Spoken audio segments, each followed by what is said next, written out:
శ్రీ షిరిడి సాయిబాబా జ్యోతిష్యాలయం ఎటువంటి సమస్యలకైనా జ్యోతిష్యం చెప్పబడును. కుటుంబ సమస్యలు, భార్యాభర్తల సమస్యలు, ప్రేమ పెళ్లి సమస్యలు, వ్యవసాయం వ్యాపార సమస్యలు, కోర్టు సమస్యలు, అనుకున్న పనులు కాకపోవడం, డబ్బు సమస్యలు, ఆరోగ్య సమస్యలు, స్త్రీ పురుష వశీకరణ చేయబడను. ఇంకా తీరని ఎటువంటి సమస్యలకైనా శ్రీ షిరిడి సాయిబాబా ఆశీస్సులతో పరిహారం చేయబడను. Phone number 9515466718. సమర్థ సద్గురు సాయినాథ్ మహారాజ్కి జై. సాయిబాబా భక్తులందరూ కూడా నమస్కారం అండి. సాయినాథుని ఆశీస్సులతో అందరూ కూడా సుఖంగా, సంతోషంగా, అష్టైశ్వర్య, ఆరోగ్య, అభివృద్ధితో ఉండాలని మనస్ఫూర్తిగా కోరుకుంటూ ఈరోజు ఈ వీడియోని మొదలు పెడుతున్నాను.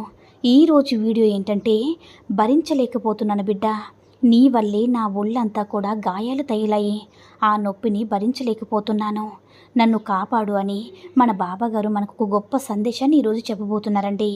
మరి ఈరోజు మన బాబాగారు ఏం చెప్పబోతున్నారంటే, ఈరోజు భక్తుడిని చూసి మన బాబాగారు చెప్పిన సందేశం ఇది. బిడ్డ, నీ వల్ల నాకు ఒళ్ళంతా దెబ్బలు తగిలాయి, నీ నొప్పిని భరించలేకపోతున్నాను, నన్ను కాపాడని మన బాబాగారు చెప్తున్నారు. ఎందుకు ఇలా అంటున్నారన్నది ఒక చిన్న కథ ద్వారా తెలుసుకుందాం. ఒక ఊరిలో ఒక బాబా భక్తుడు ఉన్నాడు. ఆయన చాలా వరకు ఎన్నో రకాల పూజలు చేసి బాబా ఎక్కడ ఉన్నా కూడా ఆలయాలకి వెళ్ళిపోవడం, ఆయనకు అన్ని రకాల అభిషేకాలు, పూజలు అన్నీ కూడా చేస్తూ ఉండడం. అతనికి చాలా వరకు కూడా బాబా గారంటే నమ్మకం ఎక్కువ అనమాట. ఏం చేసినా సరే బాబాకి తెలియకుండా ఆయన అస్సలు ఆ పని అనేది చేయడం. అలాంటిది తన లైఫ్ అనేది చాలా బాగా రన్ అవుతుంది. హ్యాపీగా ఉన్నని చెప్పి ఎంతోమందికి దాన ధర్మాలు చేస్తూ ఉంటాడు. ఒకరోజు ఏమైందంటే, తన ఇంట్లో 100 మందికి అంటే 150 మందికి కనీసం భోజనం పెట్టాలని చెప్పి ఇంట్లోనే అరేంజ్ చేస్తాడనమాట. ఇక భోజనానికి వచ్చే వాళ్ళందరూ కూడా భోజనానికి వస్తూ ఉంటారు, తినేసి వెళ్తూ ఉంటారు. అందులో ఒక భక్తుడు బాబా కోసం బాబాని మనసులో తలుచుకుని, ఈ భక్తుడికి ఎవరైతే భోజనాలు ఏర్పాటు చేశారో అతనికి బహుమానంగా ఇవ్వాలని చెప్పి ఒక ఫోటో ఫ్రేమ్ని కట్టించుకొని అతను ప్రజెంట్ చేయడం కోసం, గిఫ్ట్ ఇవ్వడం కోసం తీసుకువస్తారు. తీసుకుని వస్తూ ఉండగా అక్కడ జనాలు ఎక్కువగా ఉండడం వల్ల 100-150 మంది రష్ అనేది బాగా ఎక్కువైపోయింది. అలా అంటే 100-150 మంది అనుకుంటే 200 పైగా జనాలు ఉండడం వల్ల వాళ్ళందరినీ తప్పించుకొని లోపల రావడానికి ముందుగా ఏమవుతుందంటే, అతని చేతుల నుంచి ఏదైనా ఒక ఫోటో తీసుకువెళ్తున్నారో భక్తుడికి ఇవ్వడం కోసం బాబాగారి ఫోటో అనేది కింద పడిపోతుంది. కింద పడిపోయిన ఆ ఫోటోని అతను తీయలేకపోతున్నాడు. అంటే అంత బాగా రద్దీగా ఉంది. ఆ ప్లేస్ అనేది చాలా తక్కువగా ఉండడం, రద్దీ ఎక్కువగా ఉందన్నమాట. కింద పడిపోయిన ఫోటోను అస్సలు తీయలేకపోతున్నారు. అందరూ కూడా ఆ ఫోటో అనేది తిరగబడి ఉంది కదా, ఫ్రేమ్ అనేది లోపలికి తిరగబడి ఉంది. అలా తిరగబడి ఉండేసరికి అందులో ఏముందో తెలియదు. అందరూ తొక్కుకుంటూ వెళ్ళిపోతున్నారు. నిజంగా బాబాగారి సాయి సచ్చరిత్రలు ఏమన్నారంటే, తల్లి, నువ్వు నా షిరిడీకి రావాల్సిన అవసరం లేదు, షిరిడీలో మాత్రమే నేను లేను, ప్రతి విషయంలో కూడా ప్రతి బాబాగారి ఫోటోలోనూ విగ్రహంలోనూ నేను ఉంటాను.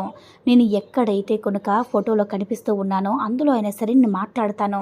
అలాగే ఫోటోలో కూడా బాబాగారి రూపం ఉందంటే ఆ ఫోటో కూడా ప్రాణం అనేది ఉంటుంది. అలా అందరూ నా ఫోటో తొక్కేసరికి ఆయనకి ఏమవుతుందంటే ఒళ్ళంతా నొప్పులు వచ్చేస్తూ అరుస్తూ ఉన్నారు, నన్ను కాపాడండి అని. నిజంగా ఆ భక్తుడికి ఆ రోజు ఫంక్షన్ అంతా అయిపోయిన తర్వాత, చివరి వరకు అందరూ వెళ్ళిన తర్వాత అతను ఆ భక్తుడికి ఇలా చెప్పాడట, నేను ఇలా మీకోసం ఒక ఫోటో తీసుకువచ్చాను, ఇలా రద్దీగా ఉండడం వల్ల ఆ ఫోటో అనేది కింద పడిపోయిందని చెప్పి వెళ్ళిపోయిన తర్వాత, ఎవరి కోసమైతే ఫంక్షన్ ఏర్పాటు చేశారో జనాలందరూ అతను వెళ్ళిపోయిన తర్వాత అక్కడ వచ్చి నిలబడి చూస్తున్నప్పుడు ఆ ఫోటో ఫ్రేమ్ అంతా పగిలిపోయి విరిగిపోయి ఉంది. అయ్యో, నేను పిలిచి ఉండాల్సింది బాబాకి, ఇలా అయిపోయిందని చెప్పి ఇద్దరం కూడా బాధపడుతూ ఉంటారని అన్నమాట. అతనికి మనసు అనేది కష్టంగా ఉంటుంది. ఇక రాత్రి పడుకునే ముందు ఆలోచిస్తూ ఉన్నారు, అయ్యో ఏంటిలా జరిగింది, ఇప్పుడు చూడండి బాబాగారి ఫోటో బాబాగారి విగ్రహమే కదనని ఏముందని చెప్పి ఎలా పడితే అలా వదిలేయకూడదు. కొంచెం మన ఈ కథలో మన బాబాగారు తెలియజేస్తున్నది ఏంటంటే, మన ఇంట్లో ఒక ఫోటో అనేది తగిలిస్తారు కదా, తగిలించినప్పుడు ఆ ఫోటో కొంచెం సైడ్కి వేలాడుతూ ఉంటుంది. అప్పుడు ఆ రోజు భక్తుడికి కల్లో కనిపించి బాబాగారు చెప్తున్న మాట ఏంటంటే, మెడ నొప్పి వస్తుంది, నన్ను సరిగ్గా కూర్చోబెట్టవని ఒక్కొక్క ఫోటోలో ఆయన జీవిస్తూ ఉంటారనమాట. అందులో ఆ భక్తుడు కూడా మనసులో అనిపిస్తుంది, అయ్యో బాబాగారు ఏంటి ఇలాంటి మాటలు చెప్పారు, ఇలా జరిగిందని బాధపడుతున్నప్పుడు నిజంగా కల్లో కనిపించి, నాయనా నా ఒళ్ళంతా దెబ్బలు తగిలాయి, నేను నొప్పిని భరించలేకపోతున్నాను, నన్ను కాపాడు అన్నట్టుగా అతనికి వినిపించింది. ఇది అక్షరాల నిజమండి. అందువల్ల మీరు ఎక్కడైనా ఏదైనా సరే రద్దీ ప్లేస్లో కానీ ఫోటో కానీ విగ్రహం కానీ మీరు చూసారంటే ఎవరైనా తెలిసి తెలియక తొక్కుతూ వెళ్ళిపోతే అక్కడ ఫోటోను తొక్కనివ్వకుండా తీసి సైడ్కి ఎక్కడైనా సరే పక్కన పెట్టేయండి. కొంతమంది ఏం చేస్తారంటే పట్టించుకోరు. న్యూస్ పేపర్లో కానివ్వండి, చిన్న చిన్న ఫోటోలో కానీ పడిపోయి చిరిగిపోయినట్టుగా ఉన్నటువంటి వాటికి జీవం అనేది ఉంటుంది. అందువల్ల అలాగే ఎక్కడైనా సరే మనం చూస్తే బాబాగారు నిజంగా కాపాడిన వాళ్ళం అవుతాము. అందువల్ల అలాంటి తప్పు అనేది మనం జరగకుండా చూసుకోవాలి. మన ఇంట్లో అయినా సరే బయట ఎక్కడైనా సరే అలాంటి విషయం అనేది మాట చాలా వరకు కూడా మనకి పుణ్యం జరుగుతుంది.